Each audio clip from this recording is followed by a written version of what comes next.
Hi, this is June Alma of the June Alma Show, and we're here once again in another special feature of one of the Philippines' most durable fashion designers.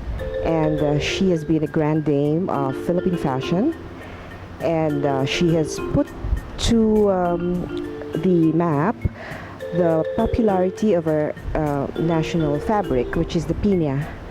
And so we are here in her factory today, which used to be her house. Please welcome Miss Beatriz Patis Tesoro. Hello, Miss Patis. How are you? Welcome to the show. Nice to be with you again, June. Yeah. So tell the viewers are wanting to find out about your latest projects. Do you have any shows, or do you have some new adventures like restaurant or something? Yes, well, I just came back from a fashion show in Washington, D.C., celebrating June 12 in the Ronald Reagan Center, and that was hosted by the U.S. Philippine Society and our ambassador Joey Quisha and his wife Vicky, and that was a very nice successful show showing my new line of Filipiniana, which is a mix of traditional and modern. And then I went to San Francisco, and I lectured on the process of piña. Ay nako, sorry ha. I understand you're very fond of dogs. Yeah, how many dogs all in all do you have? I have 13. Wow, there are a lot, and they're very pretty dogs. The movement makes her.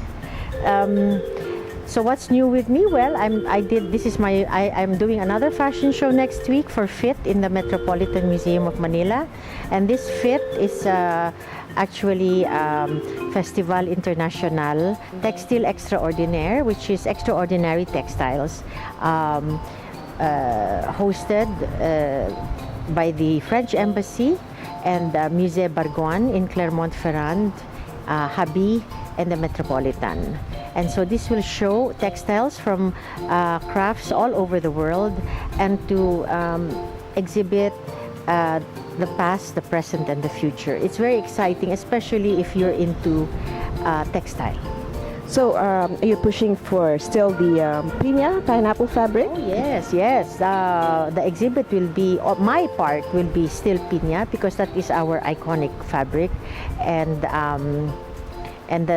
it's very exciting to show it in a new way. And then I'm also into the revival of our Philippine cotton. That's nice. That's exciting too. Yeah. So what can you explain this further? How will you modernize is it like modernizing the Philippine cotton, or when you say revival, what exactly does it mean? Well, our Philippine cotton, just like the piña, was dying already. So our production of cotton is almost none, and so this is going to be an incentive to be self-sufficient in all kinds of fibers for our textile. That will be nice for the very warm weather that we have, no? Yeah. The cotton. So is it like a variation of the piña? Will you infuse it with some Yes, piña fibers and all that? and it will hopefully make our pineapple more reasonable and available to more people. That's very nice. And are you still, contracting all these weavers in the different parts of the country like you used to? Yes, but I'm not the only one now. There's a lot of movement in San Francisco. There's a group called Hinabi, and then here in the Philippines, one of the groups is called Habi, and all of these are proponents of textiles. So it's not a lonely field anymore. It's quite exciting now that people are joining the movement for pineapple. So I'm sorry, hold on. that's so cute. So anyway, this dog of yours was what's his name? He's a Petra. He's a Mozart. He's Mozart. An old one. Oh. Here, please get them and put them in the kitchen because it's getting. Okay, come on. Okay. So Okay, and then lately I heard that you were like diversifying into restaurant in the food business, right? Yes, well, I have a cafe in Laguna called Patis Tesoro Garden Cafe, and it's been there for going on 4 years. Um, I I inherited it from my daughter and her husband, and I find it exciting that it's a new field for me, and we specialize in Filipino food, but home cooking. Oh, are these all your recipes or your mother-in-law's or something? There's no such thing as having your own recipe, but you have your own taste. And our chicken kinolob and pakwa salad is quite a good bestseller. And my focus here is organic cooking, produce locally, buy it locally, and try to give work to the community around you. So this I hope will become a destination. And I am moving to Laguna. My dress shop will move over there. I have a bed and breakfast. My dress shop. I have a shop that sells all kinds of things, aside from also selling pottery that I design myself. So you won't be bored when you get there. And hopefully soon I will have a school to teach. Creative embellishment. Oh, nice. You Yes. mean it's beading or Yes, what we know. embroidery? Yeah, what we know as Filipino, what I am known for, like embroidery, hand painting, weaving. all the arts. Yes. Oh, nice. All the crafts. Yes. But this will also be connected to the international market and to international creative artists. This will be situated in Laguna also. San Pablo City.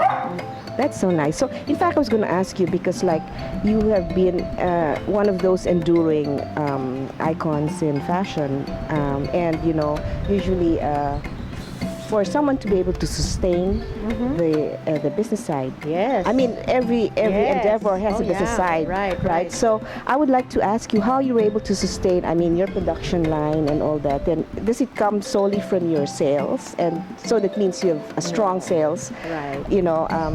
Figures to be able to sustain the operations for all the years and the decades. That's a very good question, and a little convoluted. Fashion is always changing, and more so now because the world is changing.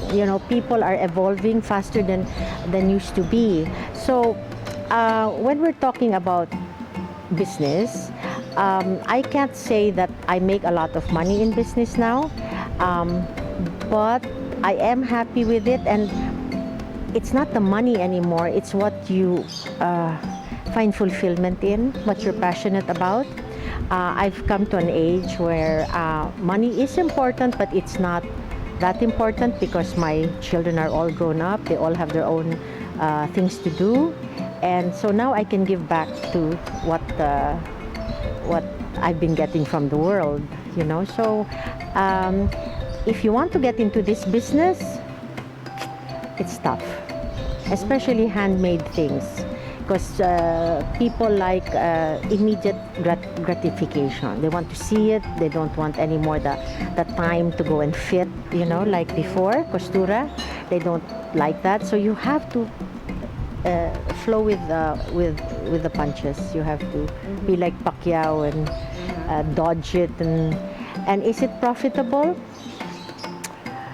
I don't know. I think I'm able to pay my workers. I'm able to survive for these last 40 years, and I hope to survive for another 10 to 20, who knows, but you always have to change. Okay, so what about the the demand for it? Because right now with globalization, and especially the Chinese, with factories all over, they dump all this mechanized RTWs everywhere, and it's such a tough competition to go against all these very inexpensive, clothing and apparel wear. Yes. So how are you able to manage? Because yours is completely manual, right? Yes. And customized. So does it mean that you just really have to take care of your upper crust clientele who always Yeah. go to you for all these couturier and customized orders? It's funny that you asked this question because if you look at the history of mankind and focus on textile, clothing, right? In the beginning, clothing was cheap and it was all handmade before the Industrial Revolution. Then when the Industrial Revolution came, it was to make the tedious work of clothing, textile faster because people were getting more and more populous. We were getting to be more and more. So having said that, we have come to a point in our history that machines have taken over and people now are more and more, but they don't now know how to do handmade things. For a long time this has been happening, for decades. But there is a small movement that's gaining more ground. People are looking not at the past, but looking at the importance and the passion and the beauty and the satisfaction of making handmade things. So you see a small group all over the world, France, Italy, the Philippines, all over the world. There are, you call them groups of artists and craftsmen. The Philippines is lucky enough not to have lost our craftspeople, but we are losing them faster than we think.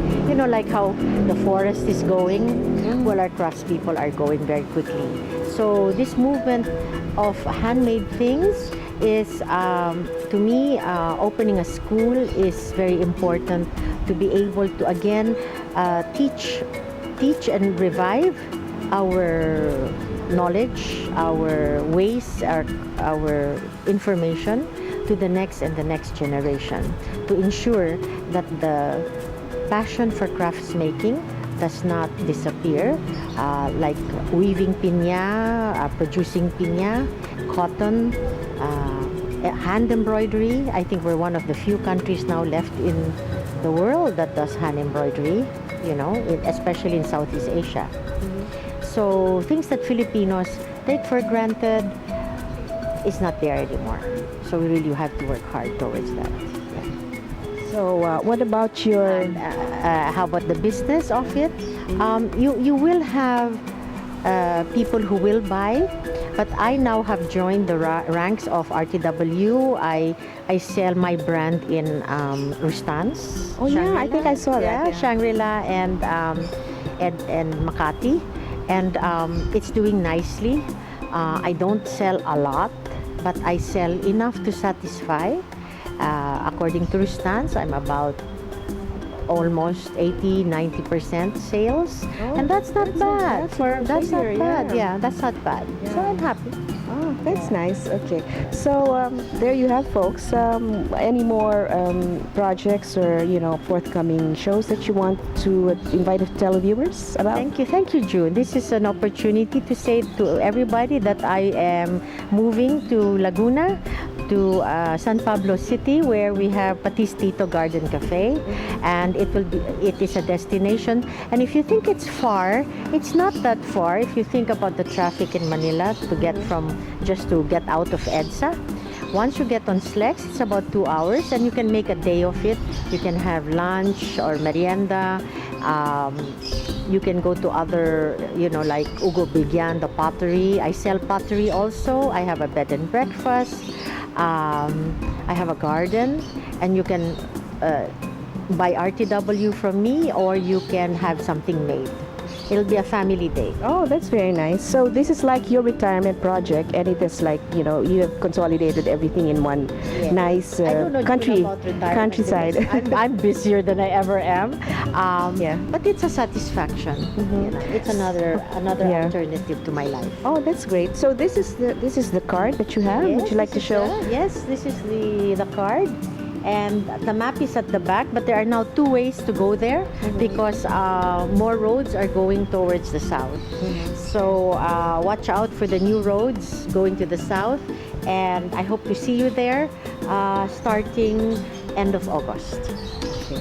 So there you have it, folks, the Grand Dame of Philippine Fashion, Miss Patis Tesoro. Thank you for watching our show, and do stand by for another episode next week.